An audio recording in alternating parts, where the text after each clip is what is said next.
Vita izay ny fanamariana ny fetim-pirenena izay isan'ny antony nametrahany fotoanam-panjakana fepetra anakanana ireo hetsika maro teto amin'ny renivohitra.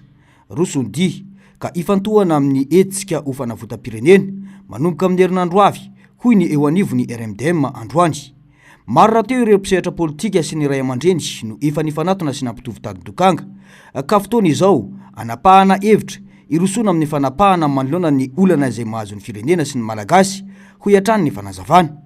Any malagasy ny fanapahan-kevitra farany. Mitohy ny fifampiresahana amin'ny mpanao politika maro samihafa ary mbola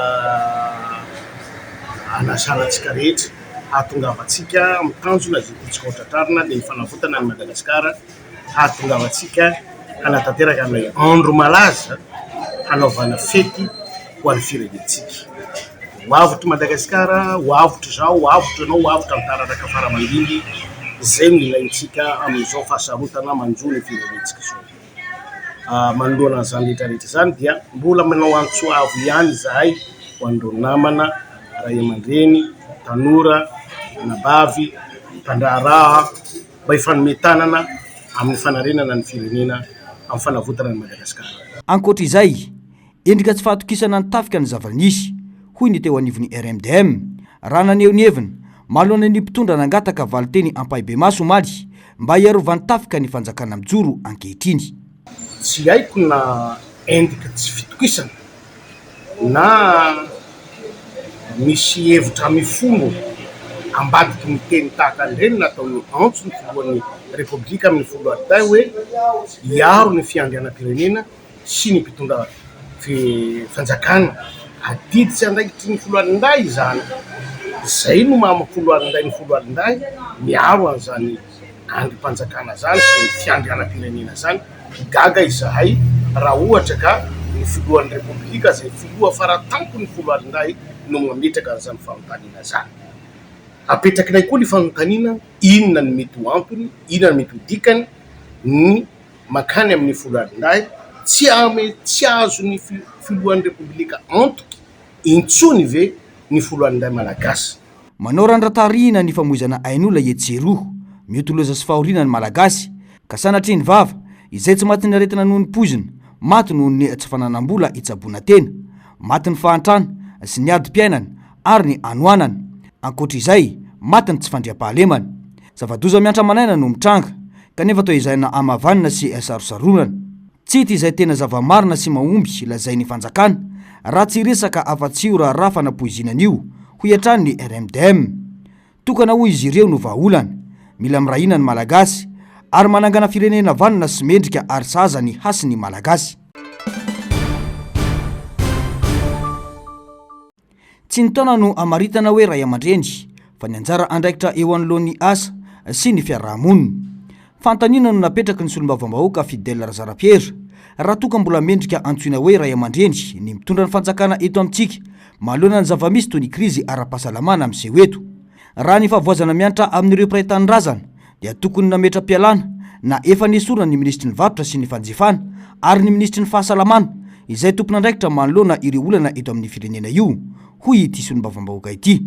Azo antoka anefa fa raha ireo bisobe nafarana ireo no tsy tonga teto Antananarivo na ny rano teny amin'ny laky arivo no tsy nandeha dia nisy voaroka avy hatrany ireo ministra hoy ny fanazavana. Midika izany fa tsy laharam-pamehan'ny mpitondra ny aim-bahoaka hoy ny député Fidèle Razarapiera. Ina nefa ny zava-nisy ny laharam-pamehan'ny filohan'ny Repoblika dia ny manao fety. Laharam-pamehan'ny filohan'ny Repoblika dia ny mitatitra anao amin'ny bus électrique. Ary za mino fa raha ohatra ka atao hoe tsy tonga ireo bus électrique ireo na tsy nandeha tamin'ny vanim-potoana hoe mety andranomasina ny filohan'ny Repoblika hoe tena misy olona misopatra azy mihitsy fa tsy tonga ireo zavatra ireo na hoe sendra tsy nandeha ireo sanatria an'izany dia mety andranomasina le filohan'ny Repoblika. Satria zay mitsapany zany sisa hoe amafana an'izao zavatra mandeha amin'ny tsy fahaizana amin'ny fitantanana zao tsy mahay mitantana ny mpitondra amin'izao fotoana zao magnatoa misy sakafo mahafaty paretan-drazana zany tsy voafehan'ny ministera ny varotra zay tompona ndraiky amin'izany. Raha misy ny olona efa tokony mametra-pialana dia ministry ny varotra amintsika amin'ny teny zao. Efa tokony mametra-pialana efa 2 andro lasa ny ministry ny varotra manoloana ny zavatra. na rehefa tsy napetrapela izy anjara ny tompona ndraikitra ny nanaisotra misy ty mivarotra avy atrany tsy vitanao ny adidinao miala ianao misy abrogation avy atrany nandeha fa eto amitsika tsy zay le lahara-pamiana ka tsisy lanjany zany hoan'ny fitonana fa le fety ny azo ny lahara-pamiana ka raha io fety iny tsy nandeha de nisy olona voatsoka tao nisy olona voaroaka tao nisy olona nalana tao raha io ny tsy nandeha raha ohatra ka reo bus ireny tsy tonga tao Antananarivo de niala ministry ny transport niesorona ny olona tany amport niesorona ny tsy haiko na niny raha reo nisy problème ka tsy tonga tao amin'ny eritreretany anazy na hoe ijirony tsy nandeha io rano iny tsy niforititra na io afomangy iny tsy mipoka de nisy olona tapatenda tao anatin'izay fa iry mamon'olo ry eo ihany ministry mivarotra ka tsisy problème zany eo ihany ministry mivarotra fa miendrika sy rarino anazy ny toerana na tsy hainy ny asany zay problème atsika androany ny fiarahamonina sisa no mifampijery eto amin'ny firenetsika ary isan'izany ny fihetsika nasehony ireo fikambanam-beny eveka tao Ambositra tsy ahitana taratra fa misy fanjakana na mpitondra ny zavamisy eto Madagasikara fa fitondrana mpanjakany fety tsy mijery fahoriana mahazo ny fiarahamonina no misy eto hoy ny fanazavana ny tena malasa saina dia isaky ny fanamarinan'ny fetim-pirenena dia misy foana ny loza mahafaty olona tahaka izao eto amintsika hoy ny fanamafisana amina voina mahazo ny piraitandrazana ohatran'izao de tsy tokony ametraka tsika hoe any Ambositra zany ka tsy mahazo ana ety ary eo maray aman-dreny le ray aman-dreny arak'ilay teneniko teo hoe ny ray aman-dreny de tsy toana tompoko fa ny fitantanana ny fanabeazana zay maray aman-dreny ianao ka raha mpanabe ao anaty sekoly ianao ray aman-dreny ianao zay ao anaty sekoly mpitandriny ianao mpanabe ara-panahy ray aman-dreny ianao zay ao anatin'ny fiangonana mpitarika ekipa ara-panatanjahantena ianao ray aman-dreny ianao zay ao amin'ny alalan'ny fanatanjahantena amin'ny fanabeazana ara-batana sisa dikany ho zaza mandritra ny firy-taona retsika amin'ny fitantanana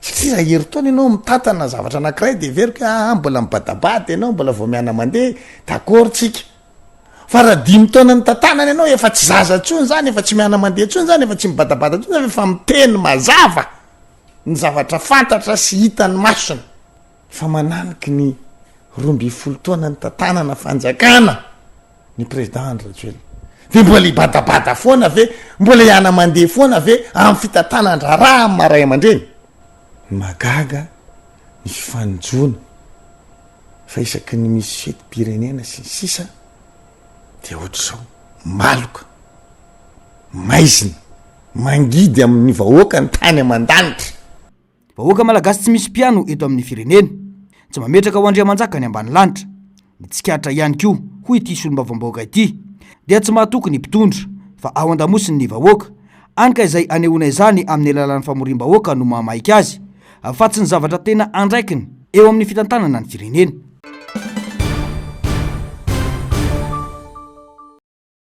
tafiakatra enina amby 20 ireo namony ainy vokatra ny fanampozinana ara-tsakafo nisy eo ny 14 jona lasa teo nandritra ny fankalazana fetina tsingeritaona tovovavy iray teny Ambomalaza 17 kosa ireo mbola manaraka fitsabony eny amin'ny Ashera raha ny vaovao farany navoaka nazava ny hevitra ireo mpitsabo no ady onjam-peo vahiny RFI fa vokatry ny fanampozinana ara-tsakafo mahery vaika na ilay antsoina hoe botulisme no aretina mahazo ka nahafaty ireo mpiray tanindrazana ampolony maro mitovy avokoa ny fisehon'ny aretina na ny teto Andrenivohitra na tany Ambositra Mahajanga Toamasina ary Toliara fihinanana charcuterie everina ho simba vokatry ny fahatapahan-jiro lavareny no everina fa nahavoy ireo fianakaviana tao Ambositra Mahajanga Toamasina Toliara sy Fenerivo ny tandrevaka sy ny tsy fahampian'ny oxygène ny ilain'ny marary vokatry ny fahatapahan-jiro tany amin'ny hôpitaly koa dia isan'ny antony goavana na ahafaty ny akamaroan'ireo marary manoloana izany antony maro namozana ain'olona miisa 70 mahery izany dia nanao fanambarana tao amin'ny peziny ny solombavam-bahoaka Rolao Ratsiraka ka nilaza fa ny fahatapahan-jiro matetika sy lavareny no mitarika amin'ny fihinanana sakafo tsy voatahiry tsara ka nahatonga ny fahafatesan'ireo mpiray tanindrazana manana zoa fantatra ny tena marina ny malagasy hoy ny solombavam-bahoaka ny Toamasina tokony anatra mafy sy hanao fanentanana fahobe ny fanjakana fa tsy handainga momba ny antony nahatonga ny fahafatesan'ireo olona maro sy fandraisana ndraikitra ary eloka be vava izany hoy atrandro Rolao Ratsiraka izay nanentana ny fadinana ny fihinanana charcuterie sy ny ampangotrahana ny rano mialohan'ny isotroana azy mifamoafao be ihany ny vaovao momba ireo vokatra miparitaka eny an-tsena, isan'izany ny menaka izay niteraka faneho-kevitra maro.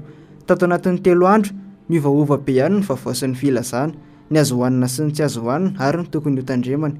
Ny ratsamangaiky amin'ny ministera mivarotra ny Mahajanga ohatra dia nanentana ny rehetra natsahatra ny fanjofana amin'ny menaka mahaberesaka ary dia namafisy ny gobernora mivarotra Boeny izany tamin'ny rantana voakany.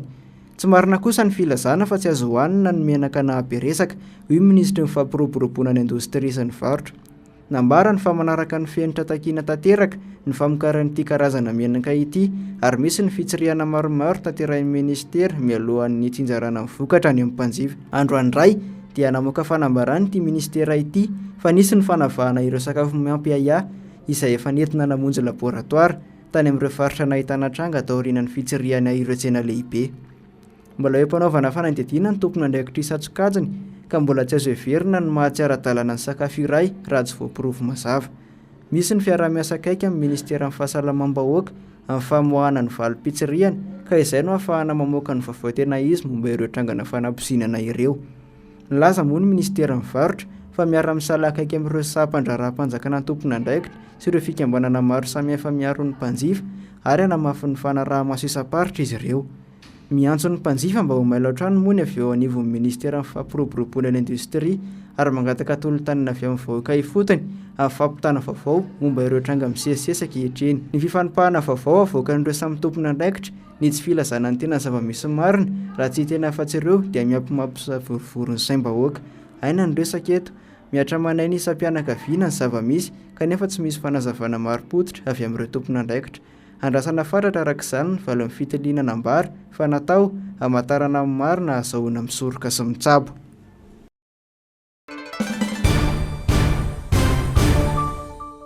Iray andro aorian'ny fetim-pirenena dia namoaka fanambarana ny fikambanan'ny banky eto Madagasikara. Fanambarana nilazany fa hiantra manomboka ny voalohan'ny volana Jolay ho avy izao ny tataoketra na ny TVA amin'ny 10 isanjato ho an'ny zanabola amin'ny findramam-bola. Izany dia araka ny teti-bolam-panjakana nolanina tsy nasipantsina teo anivony antenimieram-pirenena. Fanapahan-kevitra miteraka adihevitra eo amin'ny sehatra ara-toekarena sy ny fiainam-bahoaka andavanandro. Miteraka fiakaran'ny saram-pindramam-bola avy amin'ny banky ity fepetra vaovao ity, hoy ny mpaneho hevitra. Raha ampiarina amin'ny zanabola sy ny saram-pandraharana ny TVA dia mety hiakatra hatrany amin'ny 230 isanjato ny vidin'ny trosa azon'ny olom-pirenena na ny orinasa satria hatreto dia manodidina ny 12 isanjato ny tany zanabola alain'ny banky amin'ny findramam-bola ao aminy. Vokatr'izany, maro amin'ireo mpiarabelona no ifindra any amin'ny rafitra tsy ara-dalàna izay tsy manaraka ny lalàna sady tsy voafehy ny fanjakana. Mety hitotongana ihany koa ny fangatahana famatsim-bola any amin'ny banky izay hitarika amin'ny fiainan'ny famokarana sy ny fampiasam-bola amin'ny sehatry ny toe-karena. Mandeha ihany koa ny AIA fa hitondrany amin'ny fiakaran'ny vidim-piainana izany satria hiakatra koa ny vidin'entana sy ny tolotra, hoy ny faneho-kevitra. Mampihisatra ny fiariana ara-toe-karena eto Madagasikara io resaka tany findramam-bola amin'ny banky io, ary indrindra zany fa mbola vao maika hoe ampitomboana TVA indray le izy. Zavatra tsara ho fantatritsika ny any amin'ny firenena mandroso rehetrarehetra dia misy ny crédit d'investissement na ny fahafahan'ny mpandraharaha mindrana any amin'ny banky amin'ny tany farany ambany tsy mihoatra ny 2% ny any ivelany zany ny ankebiazany. Eto amintsika nefa tsy izay loatra ny zavatra misy ka eo no mbola olana hoe ilay izy efa betsaka ary tsy ny rehetra ihany koa no mahazo amin'ilay findramam-bola mbola tataovana an'izay etra izay dia everiko hoe famonoana ihany zay tsy ny mpiasa malagasy izay sahirana amin'izao fotoana izao satria ny ankebiazan'ny mpiasa nge dia mindrana amin'ny banky daholo e. Fa eo ihany koa ny mpandraharaha izay mindram-bola amin'ny banky izay tena mety ho perte be ao anatiny satria ny mpandraharaha matoa mindram-bola izay dia anavaozana ny fandraharana na ny tarana ny fandraharana izay ataony. Ka zany zavatra zany araka ny teneniko teo itsika eto Madagasikara dia mila investissement ka vao maika ave ny efa investisseur misy raha indram-bola vao maika tataova-ketra everiko fa tena famononan-kolaka ny toe-karena malagasy izay zavatra izay. Ilaina ny fandanjana amin'ny fanatanterana ity fepetra ity raha tsy te hampiditra olona maro any anatin'ny fahantrana indrindra fa ho an'ireo orinasa madinika sy ireo mpandraharaha hampindram-bola any amin'ireo banky ireo.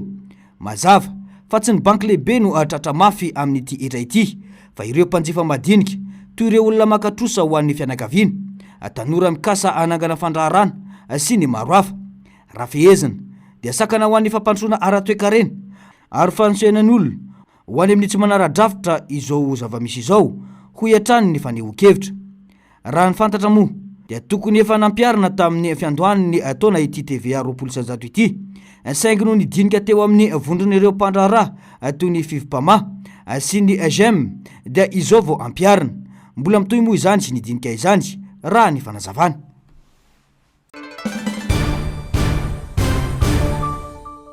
Miditra amin'ny drafim-panarenana indray ny JIRAMA manomboka amin'ity taona 2024 ity ka hatrany amin'ny taona 2024 noraisina ny fanapahan-kevitra ampianana ny isan'ireo mpiasa ao. Raha toka 27,704 izy ireo ny farany taona 2024 dia ahena 5,503 amin'ny taona 2022. Mpiasa misa 770 arak'izany no esorina. Ny mahagaga hoy ny teo anivon'ny avalaben'ny sendika eto Madagasikara dia tsy sain'ny fanjakana ny manao fitsiriana ireo fifanarahana eo amin'ny JIRAMA sy ireo orinasa ampiaramimbona antoka aminy. Ireo anefa no isan'ny mambotry ity orinasa ity. Fa olana mampijaly ny mpiasa malagasy izao fanapahan-kevitry ny fanjakana izao, hoy ny fanazavana. Fantatritsika dia fantatritsika tsara ary fantatry ny filoham-pirenena satria efa niteny an'izany ny filoham-pirenena tamin'ny fotoan'androny hoe misy mananaroatra loatra ireto fournisseur d'énergie ireto. Karaha zavatra ny fanarahana puissance ny fanarahana zany mety hoe manome puissance déclarée zany no ny fanarahana nefa ny puissance produite tsy arak'izay. Dia nefa ny vola alohan'ny JIRAMA amin'ireo fournisseur d'énergie ireo dia mitovy ihany, izany hoe mamono an'ilay orinasa-nkolaka ihany zay zavatra izay, dia ary tsy mahagaga raha ohatra ka ohatr'izao zany no hiafarany ny firenentsika. Faharoa manaraka an'izany dia arak'ilay nitenenina teo hoe efa nisy ve audit na financier na organisationnel izay natao an'ny orinasa JIRAMA manoloana an'ireo fournisseur d'énergie ireo.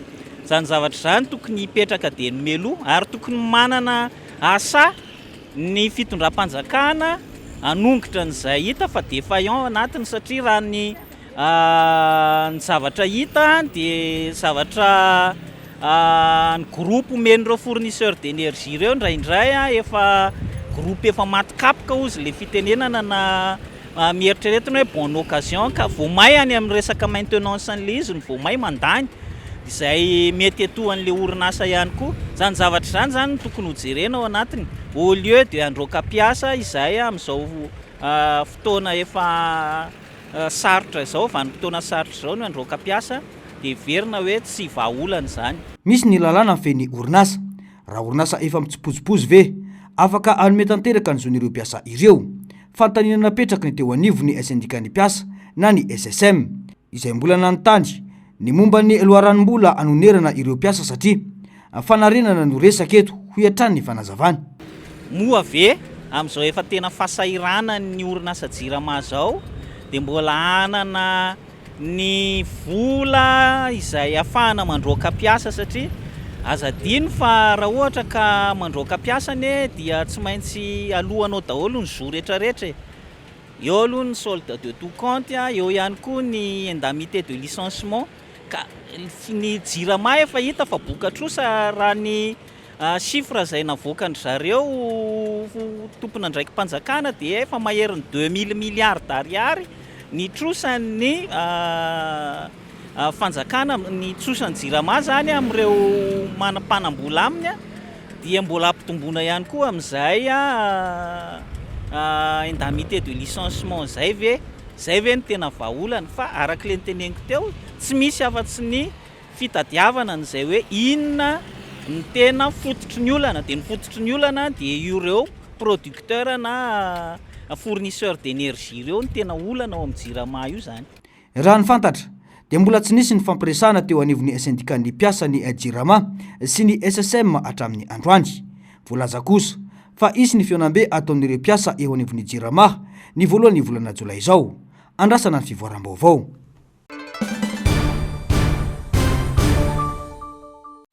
Ny volana oktobra 2024 no efa vita ny fampiresahana teo amin'ny filoha mitondra any Madagasikara sy ny filohan'ny firenena Frantsay momba ireo nosy manodidina any Madagasikara na ireo antsoina hoe Îles Éparses. Fa fampandriana adrisan'ny malagasy isa no ataon'ny mpitondra hoy ny filohan'ny antoko vahoaka amiray na ny vami. Tsy tonga ho azy ny fahasahin'ny filoha Emmanuel Macron laza ny 13 oktobra taona 2024 atao amin'ny nosy Glorieuse fa ici c'est la France, adika tsotra hoe eto dia i Frantsa, ho iatrany ity mpanao politika ity. Aza adinoina fa ny vahiny tao amin'ny fahitalavitra France 24 ny mpitondra ankehitriny ny 12 izany hoe eritaona taoriny ny atenina taony ny filoha Frantsay ary rehefa nantany mpanao gazety ka nanome safidy hoe famerenana sa fiaraha-mitantana amin'ny Frantsa no hitantanana ny nosy Éparses. Ny andro segondra vitsy dia nilaza fa restitution no tena mety aminy. Ankehitriny anefa mivadika ho fiaraha-mitantana na co-gestion any Madagasikara ny nosy Éparses ka tsy tokony fiaraha-mitantana no takiny hoy ny fanamafisana. Ça mihitsy le la France. Ça le la France miteny hoe ici c'est la France. Izy moa nidinika tamin'ny Macron tamin'izany fotoana izany.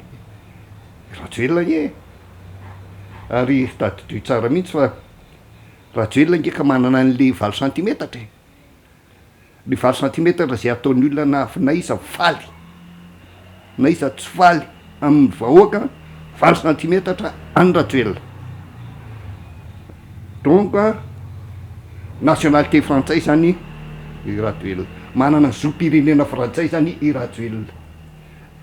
Dikan'izany sary-pakolo kely fotsiny izy amin'ny Îles Éparses fa Îles Éparses dia any la Frantsa ihany ary nasahin'ilay le Macron mihitsy ny teny hoe ici c'est la France. À 12 000 km, 11 000 km de la France, mbola miteny ihany ilay frantsay fa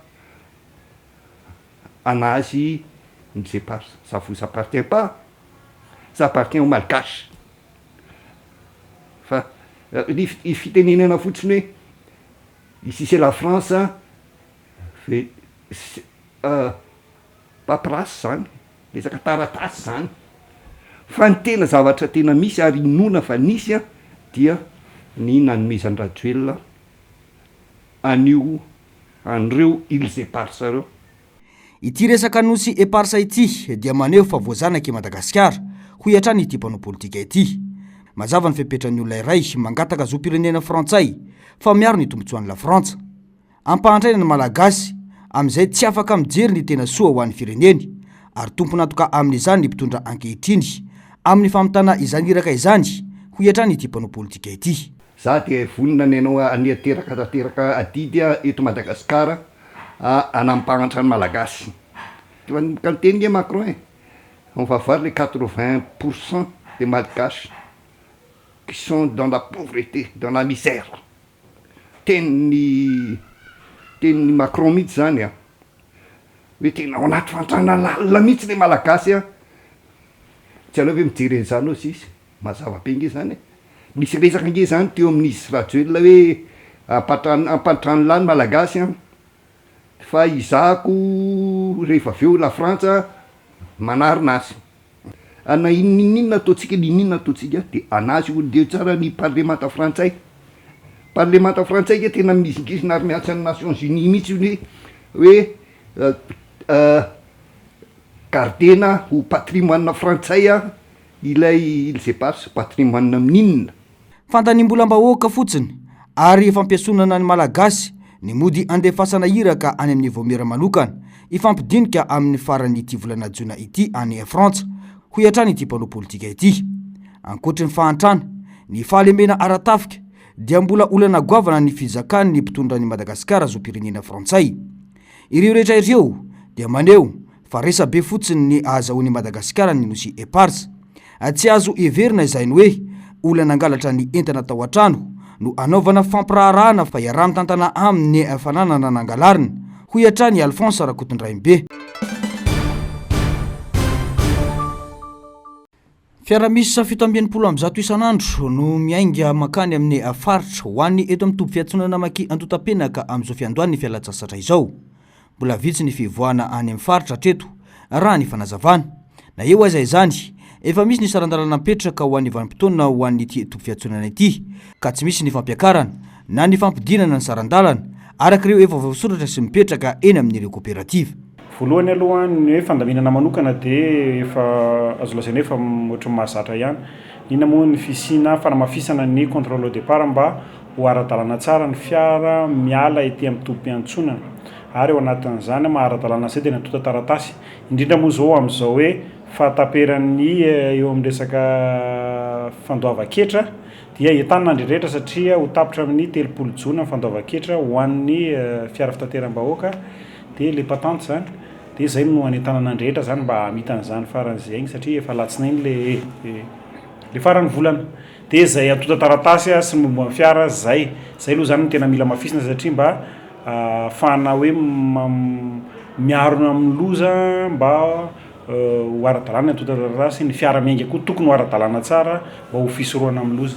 Ny any amin'ny resaka contrôle zay le teneniko teo misy ny atao hoe contrôle au départ, zany hoe alohan'ny fiangana dia efa misy ny contrôle. Fa na izany na tsy zany ara tsy tena hoe alohan'ny fiangana loatra fa ny coopérative, ireo tompona fiara, ireo mpikambana tsirairay dia efa manana an'izay hoe rehefa tonga ny fiara ny tena contrôlena aloha dia mandeha ny entretien zay vao makety amin'ny tobim-piantsonana. Zay zany ny any amin'ny côté an'ny ireo tompona fiara sy ireo tompona raikitra misana zany. Fa ny ety amin'ny tobim-piantsonana kosa indray le efa tonta taratasy sisany tena hoe contrôler zany hoe ara-dalàna tsara visite teknika izay arahana zareo tokony araha misana fiterana tanety zany hoe ny anivony ny ATT izay miaraka aminay manao an'izay contrôle départ zay. Eo ihany koa moa ny collectif na président. Ny resaka sarandalana tsika moa zany ny ety amin'ny tobim-piantsonana dia efa misy le fourchette na prix hoe ty bas saison dia ty no saison dia manaraka an'iny fotsiny tsika zany hoe tsy misy aloha ny hoe mety fioarana mihoatra an'izay vao soratra. Fa na izany na tsy zany ara misy ireo mpandeha izay mitaraina mety hoe tratran'ny ahoana moa fanazavana zany mety hoe tratran'ny fioara-pefy na hoe miopapana dia afaka manatona tompona andraikitra amin'izay hoe tsy voasoratra teo nefa ny ino no alohany dia afaka manatona tompona andraikitra. Mbola ao anatin'ny vanim-potoanany mainandro ny eto Madagasikara amin'izao. Na izany aza, misy hatrany ny fepetra raisina mialohany iaingan'ny fiara toy ny fararahamaso ara-teknika sy ny pitsopitso ny ara-taratasy ho an'ireo taxiprosy. Fiara miasa amin'ny ATT izany raha ny fanazavana. Le asa pitaterana miankina manaina dia indraindray avy amin'ny comportement antsika mpamily na avy amin'ny fitondran-tena antsika fandraisana zava-pisotro mamamo na mahadomelona ny sina loza eny amin'ny lalana dia manentana antsika foana aoka raha hitandrana satria ain'olona no entsika. Raha izay faharoa eo ihany koa le fandehanana mafy loatra eny amin'ny lalana izay fivezivezen'ny daholo be. Tsy dia tena fanehoana tanjakana fiara loatra eny amin'ny lalana fivezivezen'ny daholo be fa ny fanehoana tanjakana fiara dia efa misy zao ireo manao eny Rivomamo Meritsi Atosika eny amin'izay mahazo kopy rehefa ohatra ka mahazo voalohany ny sprinter izay matanjaka indrindra. Dia izay no anentanana antsika rehetra hoe aoka ny fitondran-tena ho mendrika eny amin'ny lalana eny. Eo ihany koa le fisongonana mampidi-doza izay manahirana mantsy rehefa vanim-potoana fialan-tsasatra sala amin'izao dia hoe fianakaviana andeha hamonjy fialan-tsasatra, fianakaviana andeha hamonjy fianakaviana nefa dia tratran'ny loza eny an-dalana dia mampalahelo zany zavatra izany. Fa finaretana ny tadiavina nefa loza no hita raha vokatry ny tsy fitandremantsika mpamily dia izay no anentanana antsika foana satria azo adiny fa ny akamaroan'ny loza eny amin'ny lalana dia miankina amintsika mpamily foana ka dia entanina. Somary milamina aloha hatreto ny tsy fandriam-pahalemana ho an'ny lalam-pirenena fahefatra ho hiatrany ny fanazavana. Na izany aza tsy maintsy mifampiandry na manao karavanina ireo fiara miazo i lalam-pirenena iny rehefa mandeha amin'ny alina. Na dia eo ihany koa aza ny asa sy ny fandraisana andraikitra ataon'ny mpitandron'ny filaminana amin'ny lalam-pirenena iny ho hiatrany ny fanazavana.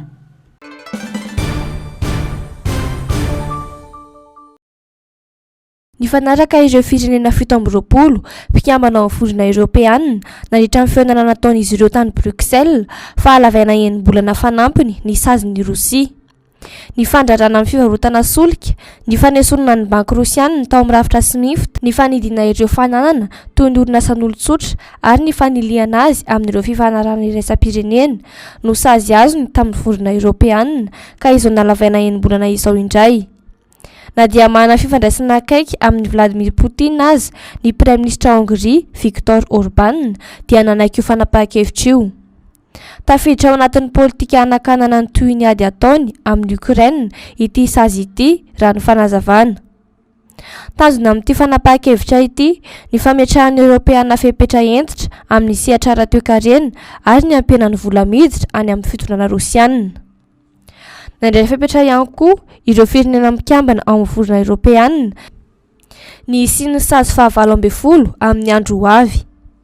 Ity fepetra vaovao ity dia isy fiantraikany lehibe amin'ny sehatra ara-bola sy angovo. Ao anatin'izany ny fandrarana ny fifidianana soltany avy any Rosia. Saingy mbola tsy nankatsoavana tanteraka io sazy vaovao io satria tsy nanaiky ny Slovakia ary mangataka antoka amin'ny famatsiana entona ho azy izy ireo. Raha toa ka ekena dia mety hena hatrany amin'ny $20 ny vidin'ny soltany Rosianina isaky ny baril. Tamin'ny sazy teo aloha dia nena 30 isanjato ny vola azon'ny Rosia avy amin'ny solika hoy ny tatitra avy any Bruxelles. Na dia eo aza ny fifanakalozana gadra dia mbola nanao fanafihana ny Dnipro, tanàna faha-efatra lehibe indrindra ao Ukraine i Rosia omaly alakamisy. Nilaza ny filoha Volodymyr Zelensky fa manampy betsaka amin'ny fanakanana fielezan'ny ady ataon'ny Rosia any Ukraine ny vorona Eoropeana.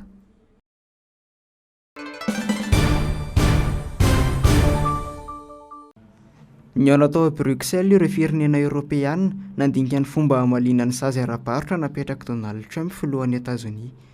Te hisoroka ny fitombon'ny fianjanana ara-toe-karena i Eoropa indrindra fa i Allemagne izay manana anjara betsaka amin'ny fanondrana entana.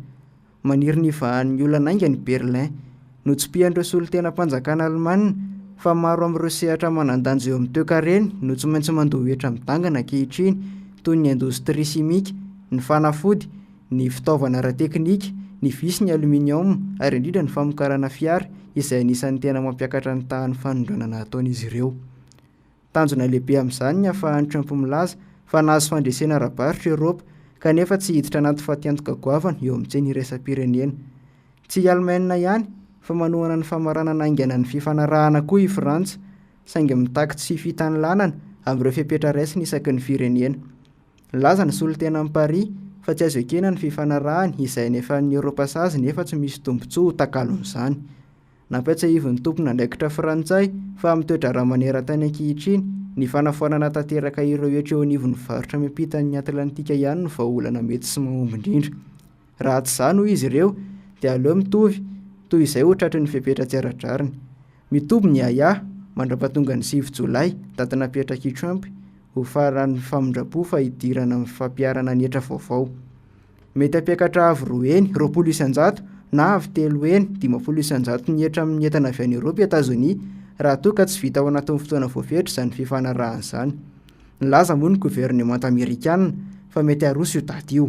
Nilaza mazava i Trump fa manakana ny firoborobon'ny Etazonia ny fanarahana ny fiainatra ara-barotra ny Eoropeana indrindra eo amin'ny sehatry ny nomerika sy ny tontolo iainana.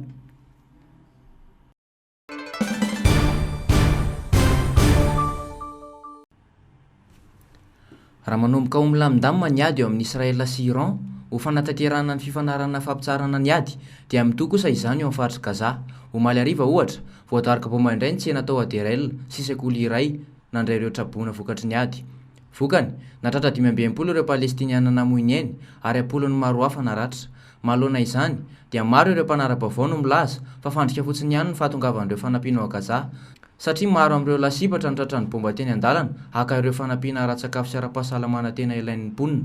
Nanambara ny vondrona iraisam-pirenena amin'ny sanan'ny fahasalamana na ny OMS ny alarobia lasa teo fa efa niainga ny fanampiana voalohany izay mitondra ireo fanampiana ho an'ireo mponina ao Gaza. Raha tapaka izany fanampiana izany nanomboka ny 2 Martsa fotoana nameran'ny tafo Israeliana ny fidirana ao Gaza.